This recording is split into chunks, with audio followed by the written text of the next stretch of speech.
સર્વે વૈષ્ણવોને જય શ્રી કૃષ્ણ। બેઠક 80 શ્રી હિમાલય પર્વતના બેઠકજી। અહીં બેઠકજી ગુપ્ત રીતે બિરાજે છે। આવા અતિ વિકટ સ્થાનમાં કૃષ્ણદાસ મેઘનને સાથે લઈ આપ પધાર્યા અને બિરાજ્યા। આપે કૃષ્ણદાસ મેઘનને આજ્ઞા કરી કે અહીં શ્રીમદ ભાગવત પારાયણ કરીશું। આપની કથા સાંભળવા માટે હિમાલય પર્વત બ્રાહ્મણનું સ્વરૂપ ધારણ કરીને આવ્યા। આપ શ્રીને દંડવત કરી વિનંતી કરી કે મહારાજ, આપે કૃપા કરી મને સનાથ કર્યો છે તો મને શ્રીમદ ભાગવતનું શ્રવણ કરાવો। બીજા દિવસથી આપે સવારમાં સ્નાનાદિ નિત્ય કર્મ કરી શ્રીમદ ભાગવતનો પ્રારંભ કર્યો। હિમાલય પર્વત બ્રાહ્મણના સ્વરૂપે રોજ કથા શ્રવણ કરવા આવતા।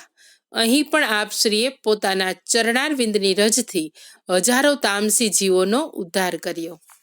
શ્રી વલ્લભાધીશ કી જય।